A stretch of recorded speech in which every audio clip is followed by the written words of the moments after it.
The letter arrived on James Harmon's weathered farm table, its official seal gleaming in the morning light. "Final notice of foreclosure," it read. His calloused hands trembled as he folded it away. Outside, through his kitchen window, he spotted a woman struggling with a collapsed fence on the abandoned property bordering his. He didn't know her name was Eleanor Westfield. He didn't know she owned more farmland than anyone in 3 counties. He didn't know she'd been watching him for weeks, or that his simple act of kindness would save everything he was about to lose.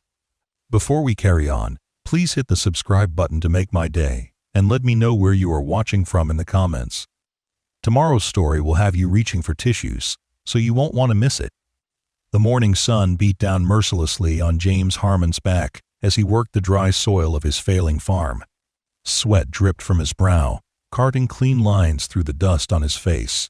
At 42, he looked closer to 55, his once strong frame now bent slightly forward from years of back-breaking labor. The drought had been relentless this season, turning what should have been fertile ground into a wasteland of cracked earth and withered crops. James paused, leaning against his hoe, as he surveyed the 20 acres that had been in his family for 3 generations. The cornfields that had once stood tall and proud were now stunted and yellowing. His small herd of dairy cows had dwindled to just 7, barely producing enough milk to make the monthly supply run worthwhile. And now, the bank was calling in its loans. The letter that had arrived that morning wasn't a surprise, but it still felt like a physical blow when he read it. 3 months behind on payments, with no prospects for improvement in sight. Foreclosure proceedings would begin in 30 days, unless he could produce $12,000 money. He simply didn't have. James took a long drink from his water jug, wiping his mouth with the back of his hand. His gaze drifted to the neighboring property, a once thriving orchard that had been abandoned for nearly 2 years after Old Man Wilson passed away. The family had tried to sell it, but no buyers emerged in their struggling rural economy. Now it sat empty, the fruit trees untended, the fences falling into disrepair. It was then that he noticed the woman. She stood near the boundary between their properties, her hands on her hips as she examined a section of fence that had completely collapsed. Even from this distance, James could tell she was out of place. Her clothes were too clean, 2 new dark jeans without patches, and a button-up shirt that looked like it had never seen hard labor. Her auburn hair was pulled back in a practical ponytail, but there was something about the way she carried herself that spoke of boardrooms rather than barnyards. James hesitated. He had his own problems, mountains of them. The sensible thing would be to mind his own business, to focus on his failing crops and impending financial disaster. But his father's voice echoed in his mind. Harmons help their neighbor's son, no matter what. With a resigned sigh, James stuck his hoe in the ground and made his way across the field. The woman didn't notice his approach at first. She was too busy examining the broken fence posts, pushing experimentally at one to test its stability. It wobbled precariously under her touch. "That whole section's going to need replacing," James said as he drew near. "Those posts are rotted clean through at the base." She turned, startled by his voice. Up close, James could see she was about his age, though her face lacked the weathering that years under the sun had given his. Her eyes were a striking green, intelligent and assessing as they swept over him. "I was afraid of that," she replied, her voice carrying a hint of an accent he couldn't quite place. "Not local, that was certain. I don't suppose you know where I might find someone to fix it?" James glanced at the fence again, mentally calculating the work involved. "You'd have trouble finding anyone available this time of year. Most hands are busy with their own harvests." He didn't add that few would take on extra work for the abandoned property, especially when payment might be uncertain. "I see." The woman frowned, looking back at the broken fence with obvious frustration. "That's unfortunate. I need this repaired quickly." James found himself speaking before he'd fully thought it through. "I could take a look at it for you. I've built my share of fences." Her eyes widened slightly. "You would do that? I wouldn't want to impose."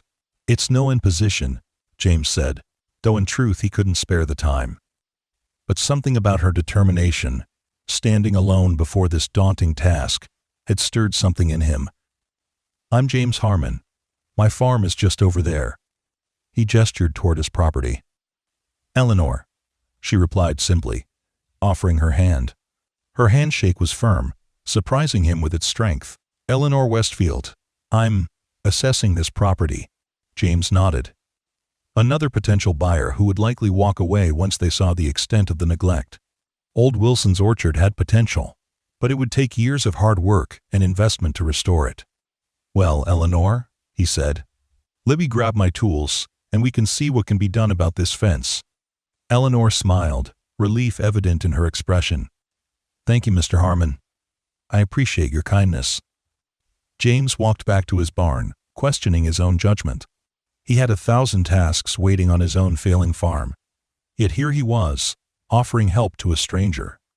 But, as he gathered his tools, a post-hole digger, hammer, saw, and the few fence posts he had in reserve, he couldn't bring himself to regret the decision. Perhaps it was simply the distraction he needed from his own troubles, or perhaps it was the chance to do something that might actually succeed, unlike his increasingly futile efforts with his crops. When he returned with his wheelbarrow full of supplies, Eleanor was measuring the damaged section with surprising precision, using a tape measure she had produced from her pocket. About 12 feet of fencing down completely, she reported as he approached. And I think this next section is close to giving way too. James set down his tools and examined the fence more thoroughly. You've got a good eye. These next 2 posts are just as rotted. Best to replace the whole 20-foot section while we're at it. She nodded, seemingly unsurprised by his assessment. What do we do first? We caught him off guard. He'd expected to do the work while she watched or left. You're planning to help? A smile touched her lips. I didn't come out here in these boots just for fashion. She gestured to her footwear practical work boots that James hadn't noticed before. They were new, barely scuffed, but they were proper work boots nonetheless. All right then, he said, unable to keep the surprise from his voice. First, we need to clear away the old fence and dig new post holes. Together, they set to work under the hot sun. James was prepared to do the heaviest lifting, but Eleanor surprised him again by diving into the labor without hesitation. She pulled away the broken wire fencing with gloved hands. The gloves, he noticed, were also new but of good quality, and helped drag aside the rotted posts. As they worked, James found himself stealing glances at this enigmatic woman. She wasn't performing the tasks with the easy familiarity of someone raised on a farm, but there was a methodical efficiency to her movements that suggested she was no stranger to hard work of some kind. When she spoke, it was mostly to ask practical questions about the task at hand, revealing little about herself. So, James ventured as they began digging the first post hole, are you thinking of buying this place? He nodded toward the expanse of the overgrown orchard beyond the fence. Eleanor paused, wiping sweat from her brow with her forearm. I'm exploring possibilities, she said carefully. The property has potential. James couldn't help but laugh, a short, dry sound. That's a diplomatic way of putting it. It would take a small fortune and years of work to get these orchards producing properly again. She studied him for a moment, her green eyes thoughtful. You don't think it's worth the investment? I didn't say that, James replied, driving the post-hole digger into the ground with more force than necessary. This was some of the best fruit-growing land in the county once. The soil's good, the irrigation system is solid if it's maintained. Old Wilson knew what he was doing. He extracted a load of dirt and dumped it aside. But whoever takes it on needs to understand what they're getting into. This isn't a hobby farm or a weekend retreat. It's a commitment. Eleanor nodded slowly, as if his words had confirmed something for her. And your farm? It's been in your family a long time, I understand. James frowned, wondering how she knew that. Had she been asking about him? 3 generations, he confirmed. My grandfather bought it in the 1940s, my father expanded it, and I've been trying not to lose it ever since. He hadn't meant to reveal so much, but something about the physical labor and the straightforward way she had asked broke through his usual reserve. Times have been tough the last few years. This drought hasn't helped. Eleanor didn't offer platitudes or empty sympathy, which he appreciated. Instead, she simply nodded and returned to the task at hand. taking her turn with the post hole digger. Her technique was awkward at first, but she adjusted quickly after watching him. By midday, they had dug 3 post holes and set the first new post. The sun was directly overhead, beating down mercilessly. James straightened, feeling the protest in his lower back as he did so. "We should take a break," he suggested, noticing the flush in Eleanor's cheeks from the heat. "Get some water and cool down a bit." "I wouldn't say no to that," she admitted, and for the first time he could hear the fatigue in her voice. "My place is just over there," James said, gesturing toward his farmhouse, which was visible across the field. "Or, I could bring some water back here if you prefer." Eleanor glanced at her watch, a sleek, expensive-looking thing that seemed out of place with her now dirty work clothes. "Actually, I have some water in my car, and I packed a lunch. Would you care to share it? It's the least I can offer for your help." James was about to decline. He was used to working through lunch, especially when there was so much to do, but his stomach chose that moment to growl audibly. Eleanor smiled, and he found himself returning it. "That would be nice, thank you," he said. They walked together toward the main road where her car was parked. James had expected something flashy or luxurious, given her apparent wealth, but was surprised to see a practical SUV, though admittedly a new and expensive model. Eleanor opened the trunk and produced a small cooler. They settled in the shade of a large oak tree that stood near the property line, a sentinel that had witnessed generations of farmers come and go. Eleanor opened the cooler and produced sandwiches wrapped in wax paper, a container of fresh fruit, and bottles of water that were still cold, beaded with condensation. "This is quite a spread," James commented as she handed him a sandwich. It was thick with roast beef, cheese, and what looked like homemade relish. "I believe in being prepared," Eleanor replied with a small smile. "And in eating well, even in the field." They ate in companionable silence for a few minutes. The sandwich was delicious, far better than the hastily assembled peanut butter and jelly he would have made for himself. "May I ask you something, Mr. Harmon?" Eleanor said finally, breaking the silence. "James, please," he corrected. "And yes, go ahead." "James," she acknowledged with a nod. "Why did you offer to help me today? You must have plenty of work on your own farm." It was a fair question, and one he had been asking himself. James considered his answer carefully. "Neighborliness, I suppose," he said finally. "My father always taught me that's how communities survive out here. We help each other, even when the neighbor is a stranger who might never return the favor." Her tone was curious rather than challenging. James shrugged. "The way I see it, every kindness comes back around eventually, though maybe not from the direction you expect." He took a drink of water. "And honestly, it felt good to do something straightforward, something I could fix. Too much on my own plate seems beyond fixing right now." His admission hung in the air between them. Eleanor was quiet for a long moment, her gaze thoughtful as it rested on him. "I understand that feeling," she said softly. "The need to fix what can be fixed, when so much seems broken beyond repair." There was something in her voice, a note of personal experience that made James look at her more closely. Despite her clean-cut appearance and obvious wealth, he sensed that Eleanor Westfield knew something about struggle. It was there in the set of her jaw, the careful way she chose her words. "What brings you to evaluate this property, if you don't mind my asking?" James ventured.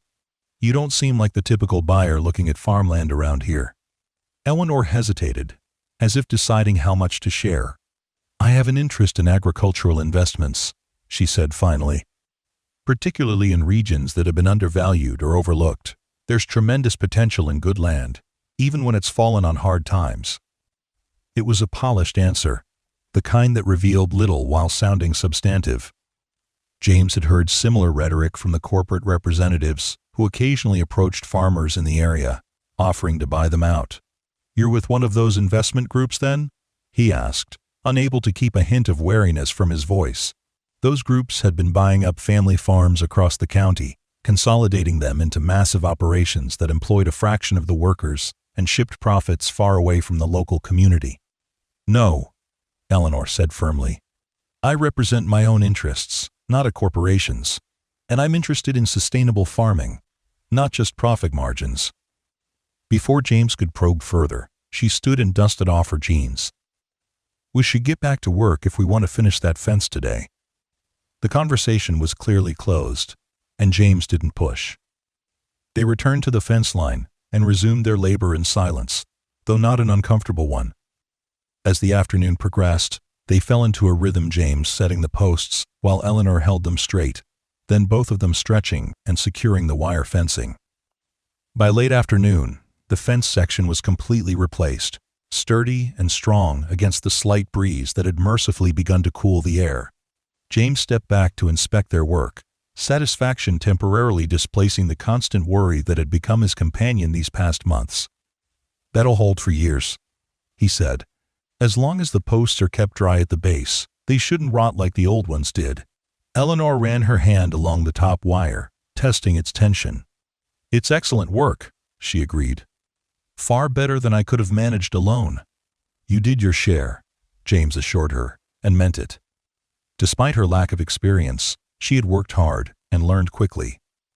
"You're a quick study with fence building. I've always believed in learning by doing," she replied. "But I couldn't have done this without your expertise." She reached into her pocket and pulled out a sleek leather wallet. "Now, what do I owe you for your time and materials?" James waved away the offer. "The posts were just sitting in my barn gathering dust, and the neighborly thing would be to say my time was free, but—" He hesitated, his pride warring with practical necessity. Those fence posts had been purchased for his own repairs he would now have to delay. "But you can't afford to be purely neighborly right now," Eleanor finished for him, her expression understanding rather than judgmental. "Please, I insist on fair compensation. You provided skilled labor and materials." James named a figure that covered the cost of the materials with a modest amount for his labor, far less than a professional would charge. Eleanor didn't haggle or question it. She simply counted out the bills and handed them to him. "Thank you," he said simply, pocketing the money. It wasn't enough to make a dent in what he owed the bank, but it would buy feed for the cows for another week. "No, thank you," Eleanor replied. She glanced at her watch again. "I should be going. I have another appointment this evening." James nodded, suddenly aware of how disheveled he must look after a day of hard labor in the heat. Eleanor was dusty and had smudges of dirt on her face and clothes, but somehow she still maintained an air of composure. "Will you be back to look at the property again?" he found himself asking. Eleanor's gaze moved past him to the sprawling orchard beyond the newly repaired fence. "Yes," she said, and there was something in her tone he couldn't quite decipher. "I believe I will." They said their goodbyes, and James watched as she drove away, her SUV disappearing down the dusty road. Only when she was gone did he realize she had never told him who she was representing or how she had access to the Wilson property. An agent for a potential buyer, perhaps, or a surveyor of some kind. As he gathered his tools to return to his own farm, James pushed aside his curiosity about the mysterious Eleanor Westfield. She was just a brief encounter, likely to become nothing more than an anecdote the time he helped a city woman fix a fence. He had far more pressing concerns waiting for him. But as he walked back across his failing fields, he found himself hoping he might see her again. The next morning dawned cool and clear, a welcome respite from the heat of the previous day. James was up before sunrise, as always, moving through the familiar routine of feeding the cows and checking the irrigation system that was valiantly trying to keep his crops alive with the limited water available. The money from Eleanor was in his shirt pocket, a weight that reminded him of her with each movement. He planned to use it for feed, but first, he needed to check on a section of his own fencing that had been damaged by a fallen branch during the last storm.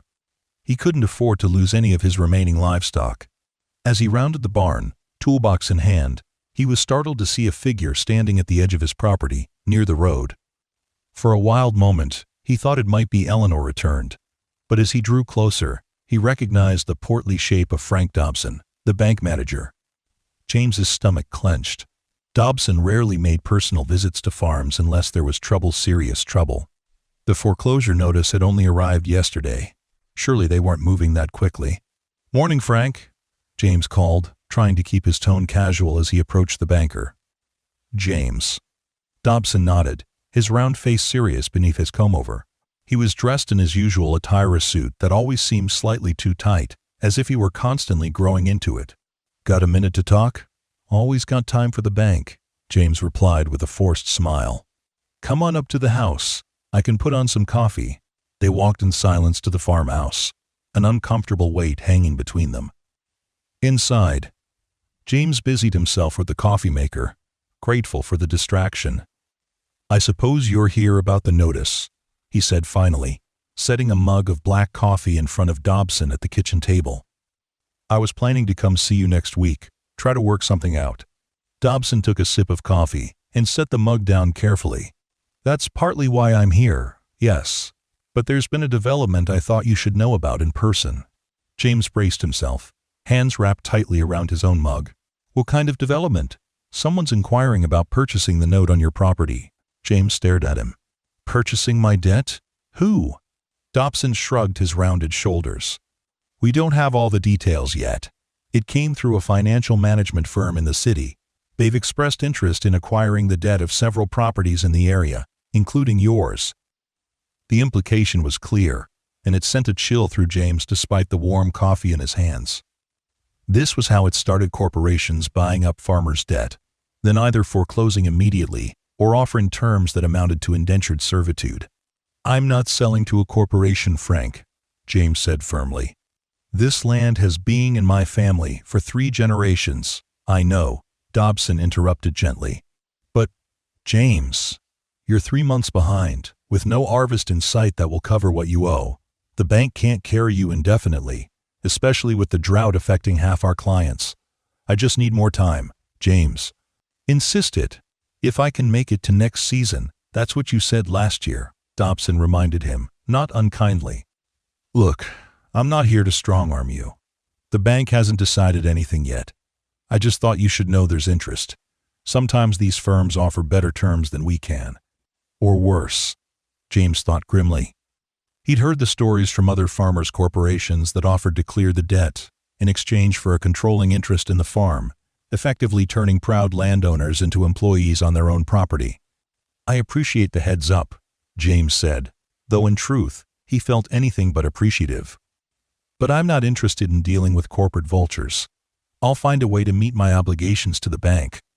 Dobson sighed, his expression skeptical but sympathetic. "Just think about your options, James. That's all I'm asking. 30 days goes by faster than you think." After the banker left, James stood on his porch, staring out at the land that had shaped his entire life. The 20 acres that had once seemed like a kingdom now felt like a prison, the borders closing in with each passing day. He thought of his father and grandfather, of their pride in building something that would last through generations. They had weathered droughts and floods, market crashes, and personal tragedies.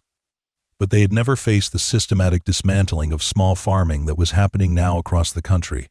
With a heavy heart, James returned to his task of mending the broken section of his own fence, the irony not lost on him that he had helped repair Eleanor's fence while his own property slowly fell apart around him. As he worked, his mind kept returning to the mysterious woman. There had been something almost familiar about her, though he was certain they had never met before. Perhaps it was just that she had treated him with a respect that had become increasingly rare in his interactions with outsiders, bankers, suppliers, the occasional corporate representative. Eleanor had looked him in the eye and spoken to him as an equal, not as a failing farmer to be pitied or pressured. It was nearly noon when he heard the sound of a vehicle coming up his driveway. Straightening from his work, he was surprised to see the now familiar SUV pull up near his barn.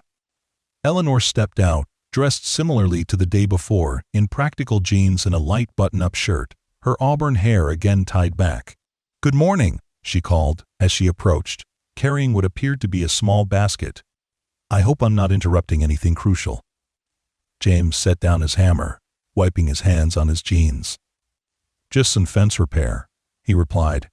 "Seems to be a theme lately." She smiled at that. "Indeed. I brought lunch," she added, holding up the basket. As a proper thank you for yesterday, I realized I never asked if you had any dietary restrictions. I grew up on a farm, James said with a small laugh. We're not known for being picky eaters. Excellent. Eleanor's smile widened. Is there somewhere we could sit? Unless you're too busy, of course. James hesitated only briefly. The fence repair could wait, and despite the gnawing worry about his farm's future or perhaps because of Itty, found himself welcoming the distraction of her company. The porch has some shade this time of day, he suggested, gesturing toward the house.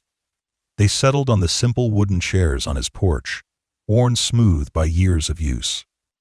The farmhouse behind them had once been painted white, but the paint had faded and peeled until it was now more a weathered gray.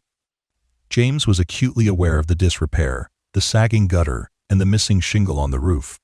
Small details that had been easy to overlook when he was the only one who saw them. Eleanor, however, made no comment on the state of the house. She opened her basket and produced an array of food that made James's usual lunches seem pitiful by comparison. A thermos of cold soup, artisan bread, sliced cheese, and what looked like homemade pickles. This is incredibly kind, James said, as she handed him a bowl of the soup gazpacho, she called it, a cold tomato soup he had never tried before. It's the least I could do, Eleanor replied, breaking off a piece of bread. I was thinking about our conversation yesterday, about neighborliness and community. It's something that's been lost in many places.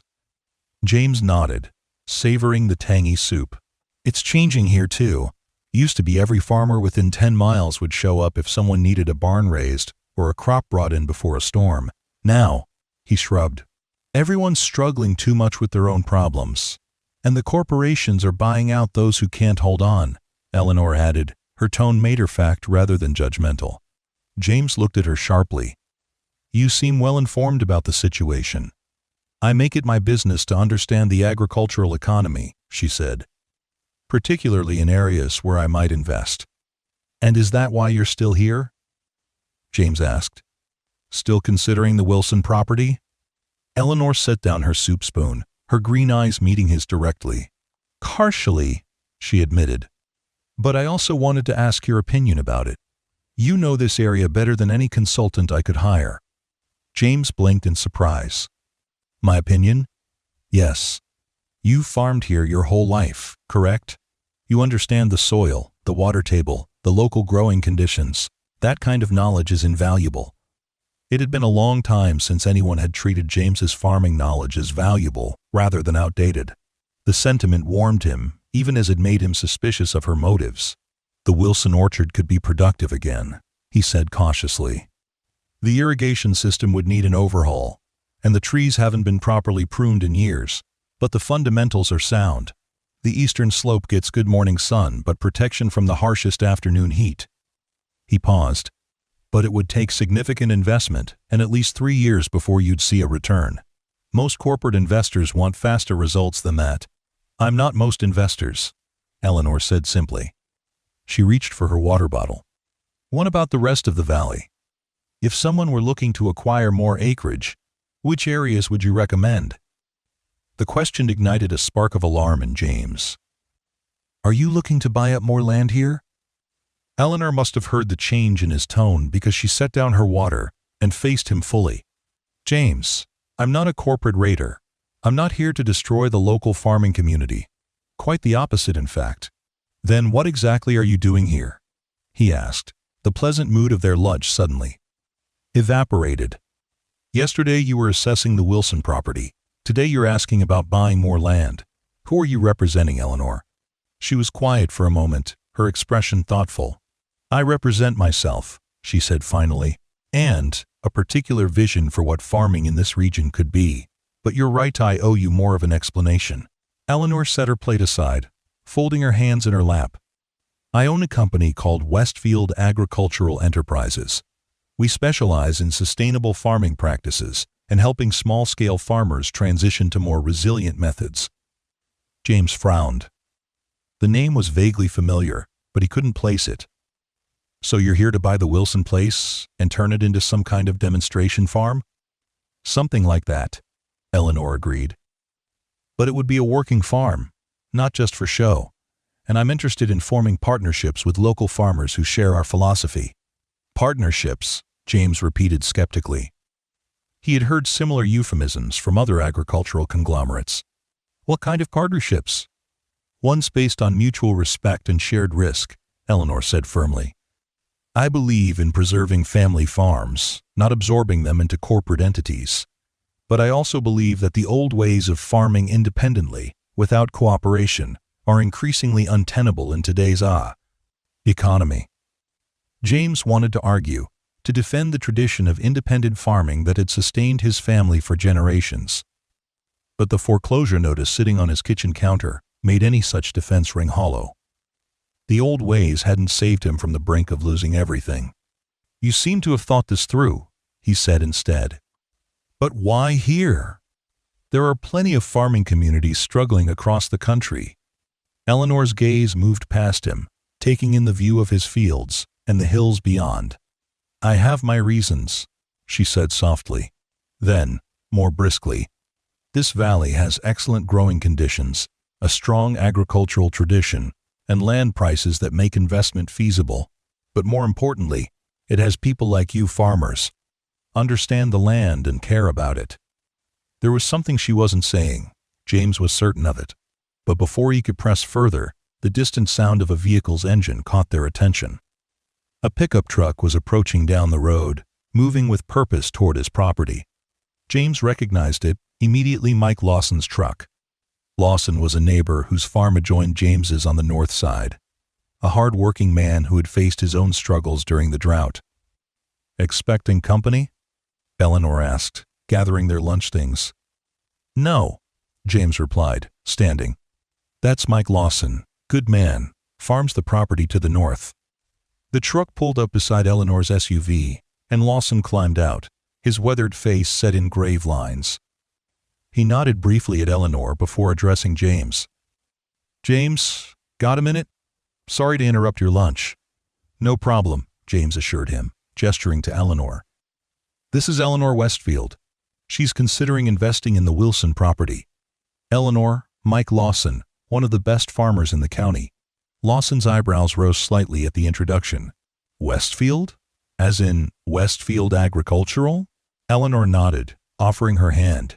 "That's right. You've heard of us? Read about your operation in Iowa in one of the trade magazines," Lawson said, shaking her hand. "Impressive setup from what I gathered." James looked between them, surprised by Lawson's recognition of Eleanor's company. How significant was Westfield Agricultural that Lawson would know of it? "What brings you by, Mike?" James asked, steering the conversation back. Lawson's expression darkened. "Heard from Dobson this morning. Some firm is buying up dead notes all over the valley. Thought you should know they made an offer on mine."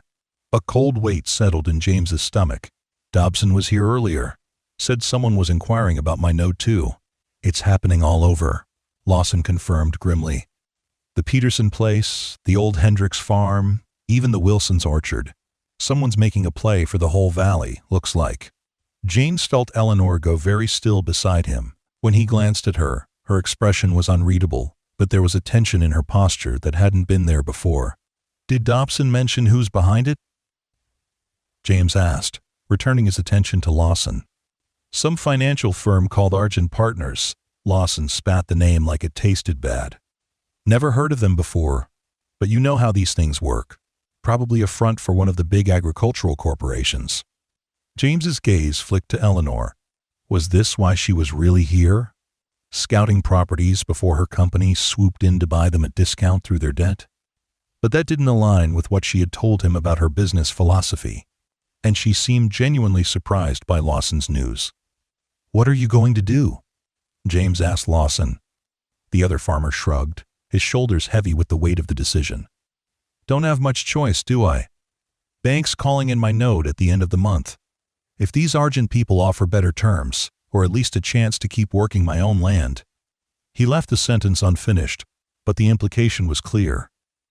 "I'm sorry to hear that, Mr. Lawson." Eleanor spoke up, her voice soft but firm.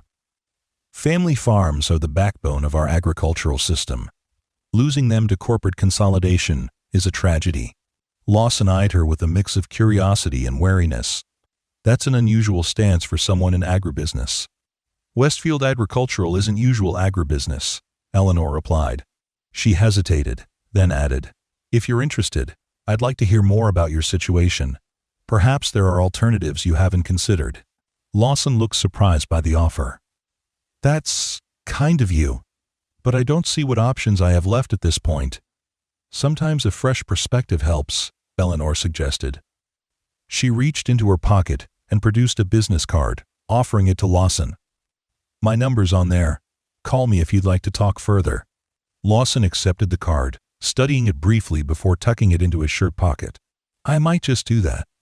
He turned to James. Anyway, thought you should know what's happening. Seems like things are moving fast.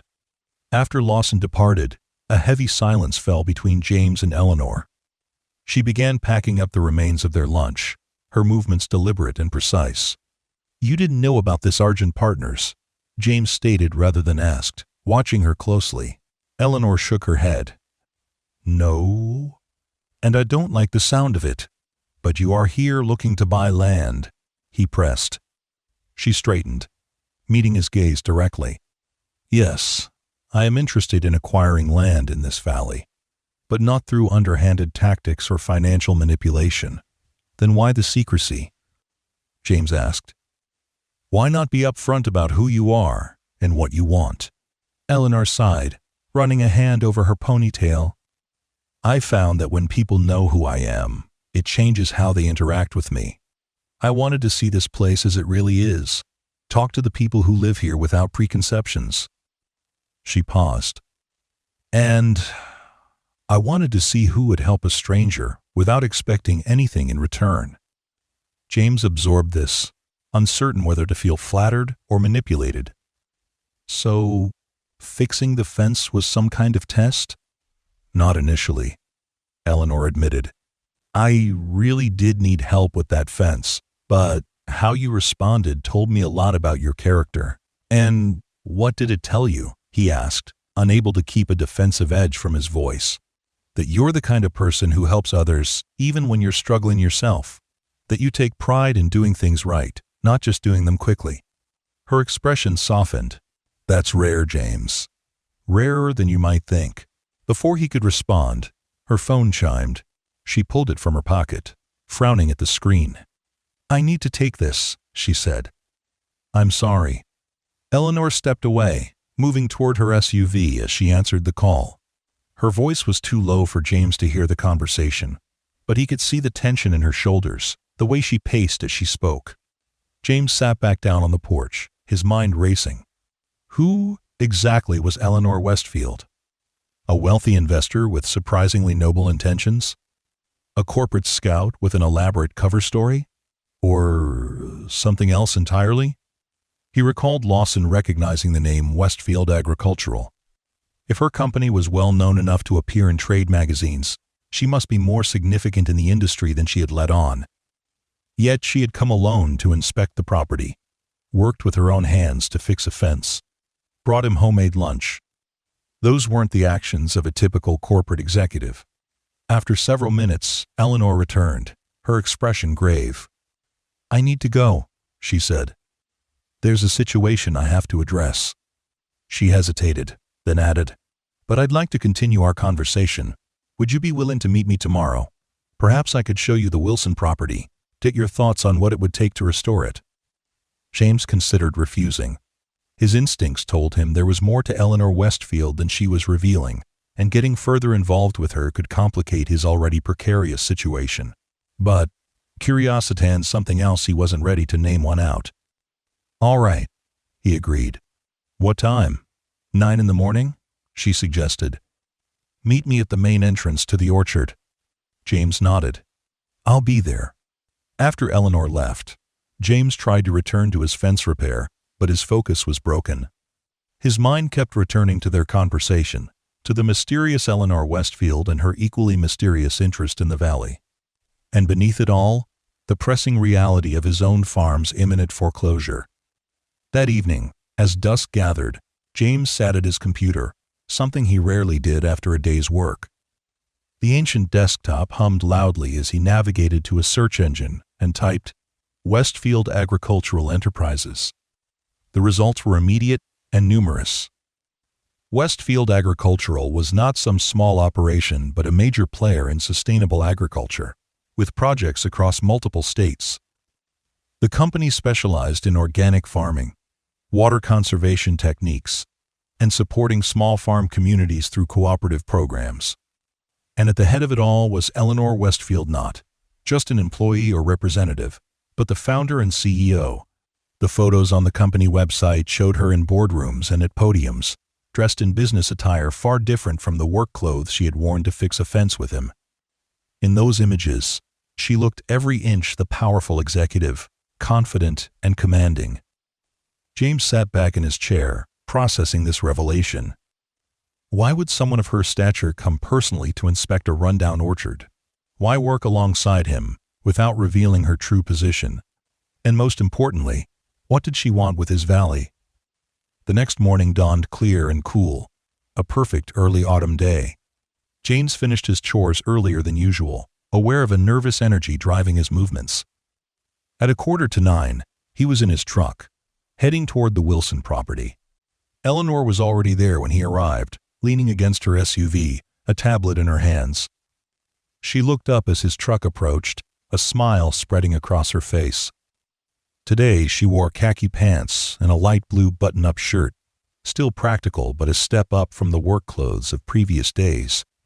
Her auburn hair was loose around her shoulders, catching the morning light. "Good morning," she called as he stepped out of his truck. "I wasn't sure you'd come." "I said I would," James replied simply, approaching her. "Though I did some research last night, you left out a few details about Westfield Agricultural." Eleanor had the grace to look slightly abashed. "Yes, I did, and I apologize for that. I should have been more forthcoming." "So you're not just representing the company, you are the company." She nodded. "I founded Westfield Agricultural 12 years ago. We started small, a single farm in Iowa, but we've grown considerably since then."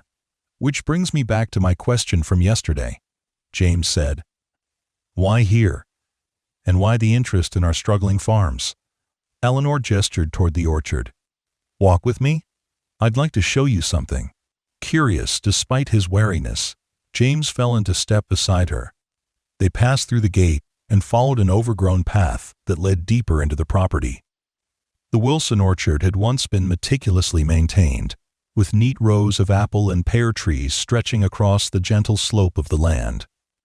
Now, untended for 2 years, the trees were overgrown, branches tangled and heavy with unpicked fruit that had fallen and rotted on the ground. As they walked, James couldn't help assessing the work it would take to restore the orchard, pruning the trees, clearing the underbrush, repairing the irrigation ditches that had silted up. A massive undertaking, but not impossible. "My grandfather owned a farm in this valley," Eleanor said suddenly, breaking the silence between them. "Not this property, but about 5 miles east of here." James looked at her in surprise. "You're from here?" She shook her head.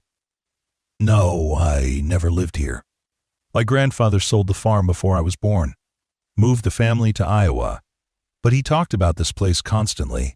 The quality of the soil, the perfect balance of sun and shade on the hillsides, the community of farmers who helped each other through hard times." She smiled faintly. "I grew up on stories of this valley." They reached a small rise in the land, and Eleanor stopped, turning to survey the view. From this vantage point, they could see not just the Wilson orchard, but much of the surrounding valley, James's farm to the west, Lawson's property to the north, and beyond that, several other farms and orchards that made up their small agricultural community. "When I learned that the Wilson property was available, I saw it as an opportunity," Eleanor continued. "Not just to expand my company's operations, but to honor my grandfather's memory by investing in the place he loved." It was a touching story, and it explained her personal interest in the area. But it didn't address all of James's concerns. "And what about this Argent Partners?" he asked. "The company buying up debt notes all over the valley. Is that a coincidence?" Eleanor's expression hardened. "No, I don't believe it is. I made some calls after I left your farm yesterday. Argent Partners appears to be a subsidiary of Consolidated Agricultural Resources, one of the largest industrial farming corporations in the country. They've been buying up small farms for years, consolidating them into massive operations. James knew of Consolidated, everyone in farming did. They were notorious for their aggressive expansion tactics and industrial farming methods that prioritize short-term yields over long-term sustainability. So, they're making a play for the entire valley, James said grimly. Using our debts to force us out or make us accept their terms. That's their pattern, Eleanor confirmed. They target areas where farmers are vulnerable due to drought, economic downturn, or other hardships. Then they move in, offering to solve immediate financial problems in exchange for control. They stood in silence for a moment, looking out over the patchwork of farms that made up their community. Each plot represented a family's livelihood, generations of work and sacrifice. "What's your stake in this?" James asked finally. "Why oppose Consolidated's expansion here?" Eleanor turned to face him fully. "Because I believe there's a better way to farm, one that respects the land and the people who work it. Consolidated's methods strip the soil of nutrients, drain aquifers, and reduce farmers to hourly employees on land their families have owned for generations." Her passion was evident in her voice, her green eyes bright with conviction. "My company has developed a model of cooperative farming that keeps ownership in local hands while providing the advantages of scale for purchasing, equipment sharing, and market access." "And you want to implement that model here," James surmised. "Yes," Eleanor acknowledged.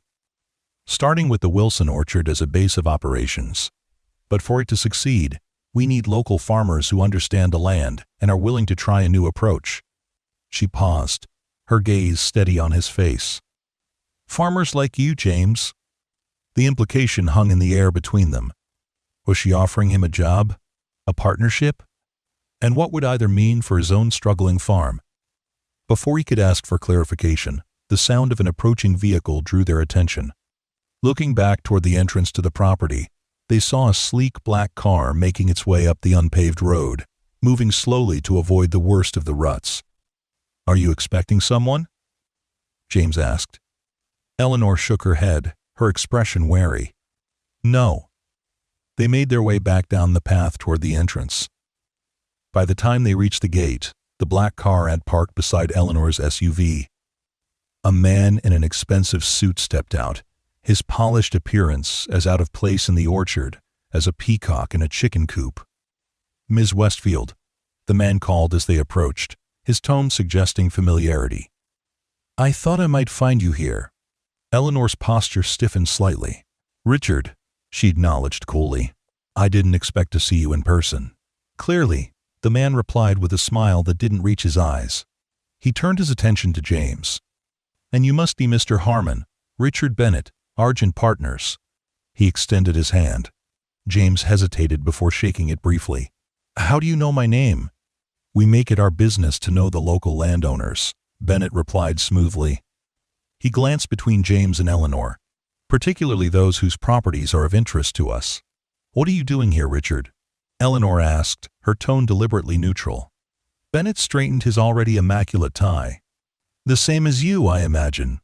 Exploring opportunities in this charming valley. Though I must say, I'm surprised to find Westfield Agricultural moving into this territory. It's quite a departure from your usual operations." Is it? Eleanor's voice was cool. "Sustainable farming has always been our focus. This valley has tremendous potential." "Indeed it does," Bennett agreed. "Potential that would be better realized with proper investment and modern methods." He turned to James. "Mr. Harmon, has Ms. Westfield made you an offer yet? For your farm, I mean." James blinked in surprise. "No, she hasn't." "Ah." Bennett's smile widened fractionally. "Then, perhaps I should inform you that Argent Partners is prepared to make a very generous offer for your property. One that would clear your debts and leave you with a substantial sum besides." James felt Eleanor tense beside him, though her expression remained composed. "I'm not interested in selling," he said firmly. "Everyone says that initially," Bennett replied, unperturbed. But circumstances change. Banks foreclose. Options narrow. He withdrew a business card from his pocket and held it out. When you're ready to discuss realistic solutions to your financial situation, give me a call. James made no move to take the card. After a moment, Bennett set it on the hood of Eleanor's SUV. "Ms. Westfield," he said, turning back to Eleanor, "always a pleasure. I look forward to our continued competition in this area." He nodded to James. "Mr. Harmon." With that, he returned to his car and drove away, leaving a cloud of dust in his wake. When the car was out of sight, Eleanor let out a long breath. "I apologize for that," she said. "Richard Bennett and I have a complicated history." "He seems to know you well," James observed. "We worked together, briefly, many years ago," Eleanor replied, her tone making it clear she didn't wish to elaborate. She picked up Bennett's card from her hood and handed it to James. "You should keep this. Know your opposition." James accepted the card, noting the embossed logo and Manhattan address before tucking it into his pocket. "He mentioned an offer for my farm. Were you planning to make one as well?" Eleanor's expression was troubled. "Not exactly. My approach is different from Bennett's. I don't want to buy out farmers. I want to partner with them." "Partner how, exactly?" James pressed. Eleanor seemed to make a decision. "Let's go somewhere we can talk properly. There's a cafe in town that should be quiet this time of day." 20 minutes later, they were seated in a corner booth at Mia's Cafe, the only restaurant in their small town. The morning rush was over, leaving the place nearly empty except for a couple of retirees nursing coffee at the counter. May herself, a robust woman in her 60s, who had run the cafe for as long as James could remember, brought them coffee without being asked. "James Harmon," she said warmly. "Don't often see you in town this time of day." Her gaze shifted curiously to Eleanor. "Morning, me," James replied. "This is Eleanor Westfield. She's considering investing in the Wilson orchard." May's eyebrows rose slightly. "About time someone took that place on. It's a shame to see good land go to waste." She set down their coffee cups. "You two want some breakfast? Got fresh blueberry muffins just out of the oven." "That sounds perfect," Eleanor said with a smile. After May moved away, Eleanor leaned forward, her hands wrapped around her coffee mug. "Here's what I'm proposing," she said quietly. "Westfield Agricultural would purchase the Wilson property outright. We'd restore the orchard using sustainable methods and establish it as a processing and distribution center for local produce." James nodded, following so far. It was a sensible first step. "Then," Eleanor continued, "we'd offer partnerships to local farmers. Rather than buying their land, we'd provide access to our equipment, our distribution networks, and our expertise in exchange for a commitment to sustainable practices. And a share of the proceeds." "What kind of share?" James asked, the practical farmer in him needing specifics. "That would depend on the level of involvement," Eleanor explained. "For some, it might simply be access to our markets in exchange for a small percentage. For others, it could include financial support to transition to organic methods, irrigation improvements, or soil restoration, with correspondingly higher percentages." End quote. "And ownership?" James pressed. "Who would own the land?" "The farmers would," Eleanor said firmly. "Always. That's non-negotiable for me. The land stays in the hands of those who work it." May returned with a plate of muffins still warm from the oven, their tops glistening with sugar. "Anything else I can get you to?" "This is perfect, thank you," Eleanor replied. After May left, James broke open a muffin, watching the steam rise. "Your model sounds idealistically close to the old cooperative methods farmers used to use," he said. "But with modern business practices backing it up." "Exactly," Eleanor confirmed, looking pleased that he understood. "It's about combining the best of traditional farming wisdom with sustainable innovations and market access." "And what would happen to farmers who couldn't keep up with your standards?" James asked. "What if drought or disease meant they couldn't maintain organic certification or meat production quotas?" It was the question that revealed his deepest fears, that any system, no matter how well-intentioned, would eventually discard those who couldn't keep pace. Eleanor's expression grew serious. That's where the cooperative aspect is most important. When one farm struggles, the others help carry the load. We maintain reserve funds specifically for supporting farms through difficult periods. No one gets left behind. It sounded almost too good to be true, which immediately raised James's suspicions. And what do you get out of this? Westfield Agricultural is still a business, not a charity. A fair question, Eleanor acknowledged. We get a reliable supply of high-quality, sustainably grown produce for our markets. We get to expand our model to a new region with ideal growing conditions. And yes, we make a profit, but a reasonable one that doesn't come at the expense of the farmers or the land. James took a sip of his coffee, considering her words. And my farm specifically? Where would it fit into this vision of yours? Eleanor met his gaze directly. Your farm would be central to it. You have the experience, the knowledge of local conditions, and from what I've observed, the integrity to help lead this transition. I'd want you involved not just as a participant, but as a local manager, helping to implement the model and adapt it to this valley's specific needs. The offer was unexpected and, James had to admit, appealing. It would mean a steady income, the chance to keep his land, and the opportunity to help shape the future of farming in his community. But it would also mean change, adaptation, and placing trust in this woman he had known for only a few days. And if I decline? He asked quietly. Eleanor didn't flinch from the question. Then I would still proceed with the Wilson property, still offer partnerships to interested farmers. But it would be harder without someone like you involved. She paused. And I fear that without a united response from local farmers, Bennett and Consolidated will pick you off one by one until they control the entire valley. James knew she was right about that threat. He had seen it happen in other farming communities once. Consolidated gained a foothold. Their expansion was relentless. I need time to think, he said finally. Of course, Eleanor agreed immediately. This isn't a decision to make lightly, but I should warn you that time is a luxury we may not have much of. Bennett's presence here means Consolidated is moving aggressively. How long before you need an answer? Eleanor considered the question. The closing on the Wilson property is scheduled for next week. I'd like to announce our partnership initiative immediately after that. So, 5 days? 5 days to decide the future of his farm, his family's legacy, and potentially the entire valley. It wasn't much time, but it was fair given the circumstances. All right, James agreed. I'll give you my answer in 5 days. They finished their breakfast in thoughtful silence. As they were preparing to leave, the cafe door opened, and Frank Dobson entered.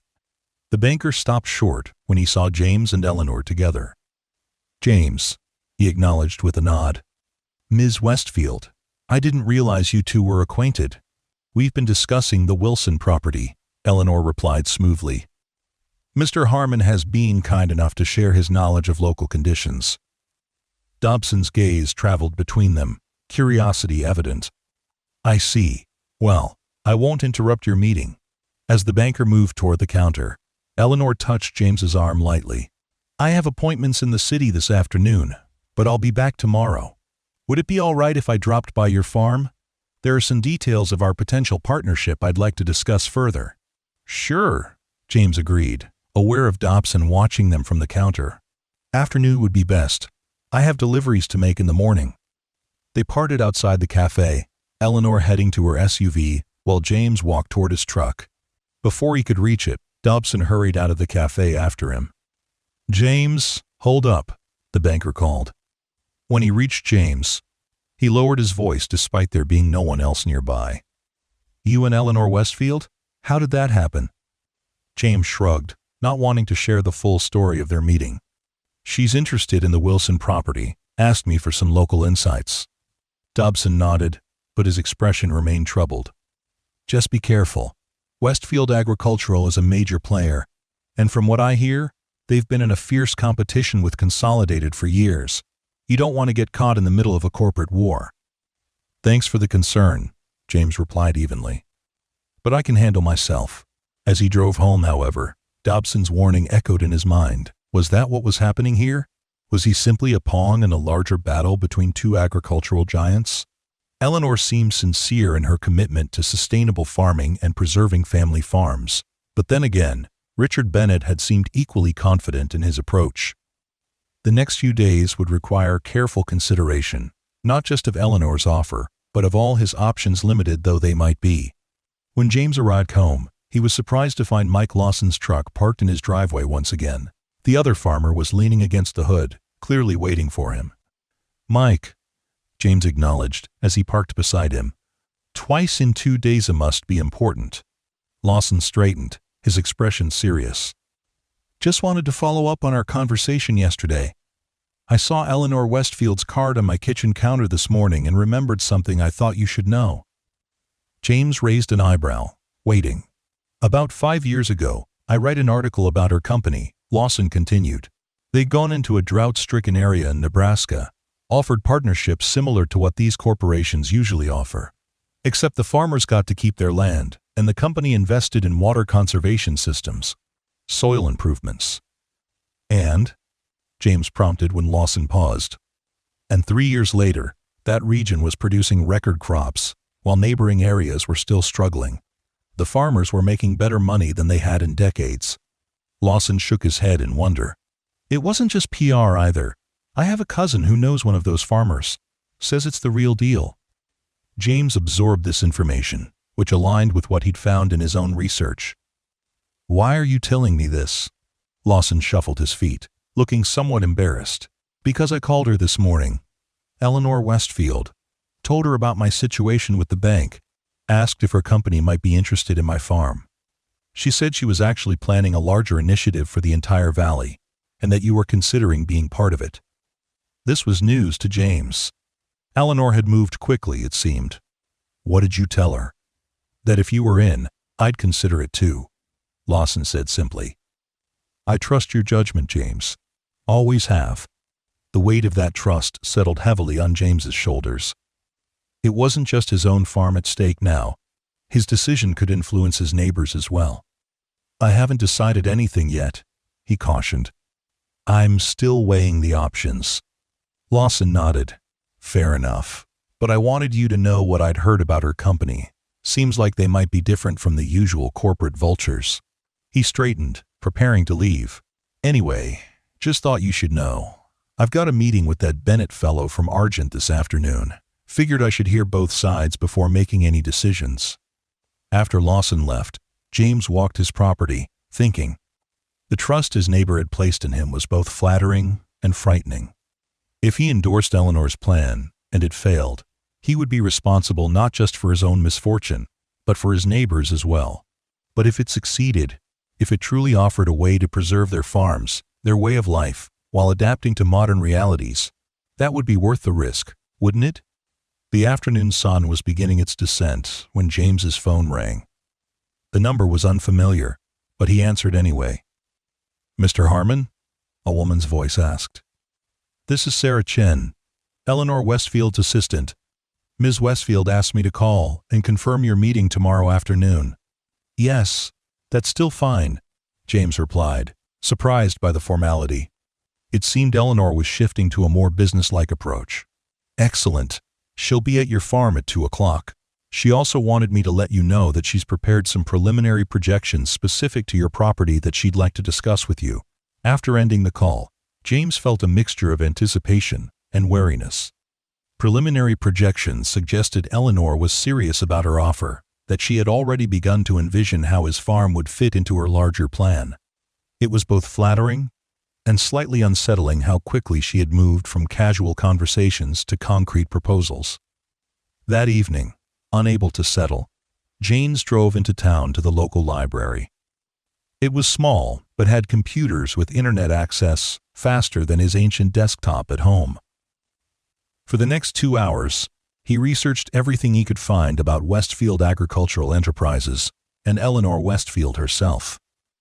The more he read, the more impressed he became. Eleanor had built her company from the ground up, starting with a single farm inherited from her father. Over 12 years, She had expanded through a combination of strategic acquisitions and innovative partnerships, always maintaining a commitment to sustainable practices and fair treatment of farmers. There were glowing testimonials from farmers who had partnered with her company, reports of increased yields and profits, environmental awards, and community recognition. But what struck James most was the consistency of her message across years of interviews and speeches. Farming could be both profitable and sustainable if done with respect for the land and the people who worked it. The librarian had to gently remind him of closing time, breaking his absorption in his research. As he drove home under a sky brilliant with stars, James felt the first stirrings of real hope. Perhaps Eleanor's offer wasn't too good to be true. Perhaps it was exactly what his farm the entire valley needed. The next day dawned bright and clear. James completed his morning chores and made his deliveries to the local farmers' market, where he sold what little produce he had managed to coax from his drought-stressed fields. The proceeds were meager, barely worth the gas it took to drive into town, but he had regular customers who depended on him, and he wasn't ready to let them down. He arrived home with just enough time to clean up before Eleanor's visit. As he changed into a fresh shirt, he caught sight of himself in the mirror, the lines of worry etched deeper than they had been a year ago, the gray at his temples more pronounced. He looked tired, he realized. Tired in a way that went beyond physical exhaustion. At precisely 2 o'clock, Eleanor's SUV pulled into his driveway. She emerged carrying a leather portfolio and a small cooler similar to the one she had brought for their lunch. Today she was dressed more formally in slacks and a blazer, her auburn hair swept back in a neat bun. The businesswoman rather than the fence fixer. "James," she greeted him with a warm smile. "Thank you for meeting with me again." "Of course," he replied, gesturing toward the porch. "Would you like to sit outside? It's a beautiful day." "Perfect," Eleanor agreed. Once they were settled in the wooden chairs, Eleanor opened her portfolio. "I've prepared some projections based on what I know about your farm and the general conditions in this area," she began. "These are preliminary, of course, and would need to be refined with more detailed information about your specific operation." She handed him several pages of neatly printed figures and charts. James took them, scanning the first page with interest. It outlined a 5-year plan for transitioning his farm to organic methods, including estimated costs, projected yields, and potential profits. "These numbers assume partnership with Westfield Agricultural," Eleanor explained, "including access to our distribution networks and premium markets." James flipped through the pages, his farming experience allowing him to quickly assess the feasibility of the projections. They were optimistic but not unrealistic, accounting for the transitional period when yields might decrease before the benefits of organic methods began to take effect. "You've put a lot of thought into this," he observed, looking up from the papers. "I believe in being thorough," Eleanor replied, "especially when asking someone to consider such a significant change." James set the projections aside for more careful review later. "I spoke with Mike Lawson yesterday. He mentioned he'd called you about his farm." Eleanor nodded. "Yes, and I was honest with him about our conversations and my hope that you might be involved in a leadership capacity." "He also told me about your success in Nebraska," James added. "Helping farmers through a drought similar to what we're experiencing here." "The situations are comparable," Eleanor acknowledged, "though each region has its unique challenges." James leaned forward in his chair, deciding it was time for complete honesty. "Eleanor, your offer is compelling. But I need to know something. Why me? There are larger farms in this valley, more successful operations. Why approach me first?" Eleanor was quiet for a moment, considering her answer. "Do you remember the first thing you did when you saw me struggling with that fence?" James frowned slightly, not seeing the relevance. "I offered to help." "Exactly," Eleanor said softly. "You didn't know who I was. You had your own problems, serious ones. But you still stopped to help a stranger." She paused. "That's the kind of person I want to work with, James. Someone who does the right thing, even when it's not convenient or profitable." Her words warned him, but he remained practical. "Character is important, I agree. But so is capability. My farm is failing, Eleanor. That's not exactly a strong recommendation for my abilities. Your farm is struggling because of circumstances largely beyond your control, Eleanor countered. The drought, market fluctuations, the increasing dominance of corporate agriculture. None of those reflect on your skills as a farmer. She leaned forward, her green eyes intent. I've seen your fields, James. Even under these harsh conditions, your crop rows are straight, your irrigation efficient, your soil well tended. You're doing everything right. You just don't have the resources or scale to weather these challenges alone. Put that way, it made sense. Still, James had one more concern. And what happens if I say yes, but other farmers in the valley don't join? What if they sell to Consolidated instead? Eleanor's expression turned serious. That's a risk. Bennett is offering immediate cash, which is tempting for farmers in dire financial straits. But I believe that with you on board, others will follow your lead. You have influence in this community, whether you realize it or not. James wasn't sure about that, but he appreciated her confidence in him. And the immediate issue of my bank loan? The foreclosure notice? If you agree to partner with us, Westfield Agricultural would clear your outstanding debt, Eleanor said simply. Not by purchasing your farm, but as an advance against future profits. You'd retain full ownership of your land. It was, in many ways, exactly what he needed, a way to keep his farm, restore its productivity, and secure its future. Yet James still hesitated, years of independence making him cautious about entering any kind of dependency, no matter how benevolent it appeared. I still need time to consider, he said finally. And I'd like to speak with some of your current farmer partners, hear directly from them about their experiences. Of course, Eleanor agreed immediately. I can provide contact information for several farmers in different regions who have been working with us for varying lengths of time. She reached into her portfolio and produced another sheet of paper with names, locations, and phone numbers. Feel free to call any of them. They'll give you honest assessments, both positive and negative. The lack of hesitation in providing these contacts reassured James more than anything else had. A company with something to hide wouldn't be so open. Thank you, he said, accepting the list. I appreciate your transparency. Transparency is essential for trust, Eleanor replied. And trust is the foundation of any successful partnership. Their conversation turned to more specific aspects of the proposal: water conservation techniques, organic certification processes, the cooperative structure that would allow farmers to share equipment and resources. Throughout, Eleanor was knowledgeable and practical, acknowledging challenges while offering realistic solutions. As the afternoon light began to soften, signaling the approach of evening, Eleanor gathered her materials. I should let you get back to your work, she said. And I imagine you have a lot to think about. James nodded, standing to walk her to her car. I do, but I'm leaning toward yes. Eleanor's smile was warm but restrained, as if she was trying not to appear too eager. I'm glad to hear that. The valley needs farmers like you, James, not just for your skills but for your integrity and vision. As she was about to get into her SUV, a vehicle approached on the road, slowing as it neared James's driveway. It was Richard Bennett's black car, sleek and out of place on the rural road. The car stopped, and Bennett rolled down his window. Mr. Harmon, he called. Just the man I was hoping to see. His gaze flickered to Eleanor. Ms. Westfield, making your pitch, I presume? Mr. Bennett, Eleanor acknowledged coolly. I didn't realize you were still in the area. Oh, I'll be around for quite some time, Bennett replied with a thin smile. Mr. Harmon, I was hoping to discuss our offer in more detail. Perhaps tomorrow morning? James hesitated, glancing at Eleanor before responding. I'm pretty busy tomorrow. The day after, then, Bennett persisted.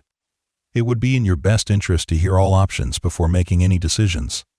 His gaze shifted meaningfully to Eleanor's portfolio, especially decisions that might tie you to one particular path. I'll consider it, James replied neutrally.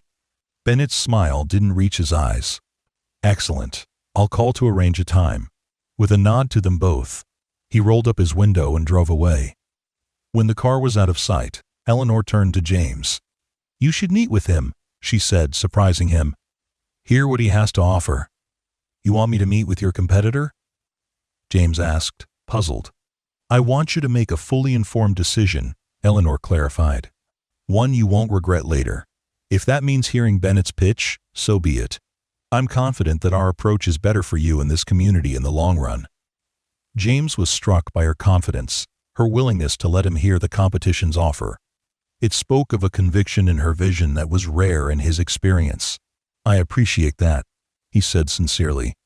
They said their goodbyes, and as Eleanor's SUV disappeared down the road, James found himself standing in his driveway, the afternoon sun warm on his back, feeling more hopeful than he had in months, perhaps years. That evening, James called two of the farmers on Eleanor's contact list. The first, a dairy farmer in Wisconsin, spoke for nearly an hour about how partnering with Westfield Agricultural had saved his third-generation family farm. The second, an almond grower in California, was equally enthusiastic, though he cautioned that the transition to organic methods had been challenging and that Eleanor's expectations for environmental stewardship were high. Neither farmer had a negative word to say about Eleanor herself. She was described as fair, straightforward, and surprisingly hands-on for the CEO of a large company. "She doesn't just sit in some office," the dairy farmer had said. "She comes out to the farms, walks the fields, knows every operation like it was her own." The next morning, Bennett called as promised, and James agreed to meet him that afternoon. When the banker arrived in his immaculate suit, he brought a slick presentation folder emblazoned with the Argent Partners logo. "Mr. Harmon?" Bennett greeted him with a firm handshake. "Thank you for taking the time to hear our proposal. I believe you'll find it quite compelling." James led him to the kitchen table, the heart of his farmhouse, where generations of Harmons had made their most important decisions. Bennett seemed slightly uncomfortable in the rustic setting, but quickly recovered, opening his folder and launching into his pitch. "Argent Partners, in association with Consolidated Agricultural Resources, is prepared to offer you a complete buyout of your property," Bennett began, sliding a document across the table. "This figure represents the current market value, plus a 20% premium." James glanced at the number, and had to admit, it was generous, far more than his struggling farm was worth in its current state. "And what happens to the farm after the sale?" Bennett smiled, clearly pleased by the question. "It would be incorporated into Consolidated's regional operations. We're planning a significant presence in this valley, a modern, efficient agricultural enterprise that will revitalize the local economy. And my role in this enterprise?" James asked, though he suspected he knew the answer. "We'd be delighted to offer you a management position," Bennett replied smoothly. "Your knowledge of local conditions would be invaluable during the transition. After that, you could either continue with the company or take your payout and pursue other opportunities." It was exactly what James had expected: a corporate takeover dressed up as an opportunity. The money was tempting, he had to admit. Enough to clear his debts and start fresh somewhere else. But it would mean the end of his family's legacy, the absorption of his land into a corporate machine that valued efficiency over sustainability. "And if I decline?" James asked. Bennett's smile tightened almost imperceptibly. "As I mentioned yesterday, circumstances change. The bank is calling in your loan. Without immediate action, foreclosure is inevitable." He leaned forward slightly. "I should add that we've already secured agreements with several neighboring properties. The agricultural landscape of this valley is going to change, Mr. Harmon. The only question is whether you'll benefit from that change or be left behind by it." The implied threat was clear, and it stirred a quiet anger in James. "Which neighbors?" he asked, keeping his voice level. Bennett consulted a list in his folder. "The Peterson place is finalizing paperwork today. The Rodriguez farm signed yesterday, and Mike Lawson is considering our offer as we speak." James kept his expression neutral, though he was surprised about Lawson. After their conversation, he had thought Mike was leaning toward Eleanor's proposal. "I see," he said simply. "And the Wilson orchard?" Something flickered in Bennett's eyes, annoyance perhaps, or concern. "That situation is still developing," but I'm confident it will resolve favorably for Argent. They discussed details for another half-hour: timelines, contractual obligations, the future of the valley under Consolidated's management. Bennett painted a picture of modern efficiency, high yields, and economic stability. But nowhere in his vision was there room for the values James held dear: stewardship of the land, community support, the independence of family farms. When Bennett finally left, promising to call the next day for James's decision, the sun was setting, casting long shadows across the fields. James stood on his porch, watching the banker's black car raise dust on the rural road. His mind was unsettled, torn between the practical appeal of Bennett's generous buyout and the deeper alignment with Eleanor's vision of sustainable partnership. As darkness fell, James made one more call to Mike Lawson. His neighbor answered on the third ring, his voice weary. "Mike, it's James," he began. "Bennett was just here. He mentioned you were considering their offer." Lawson sighed heavily over the line. "They're offering good money, James, more than I ever thought I'd get for the place. And with my arthritis getting worse, I'm not sure how many more seasons I have in me anyway." "What about Westfield's proposal?" James asked. "The partnership model? It's interesting," Lawson admitted. "But it's also new, unproven in these parts. Consolidated is a known quantity. They've got the resources, the track record." He paused. "Besides, they're saying the valley's going to change regardless. Small farms like ours can't compete with their scale.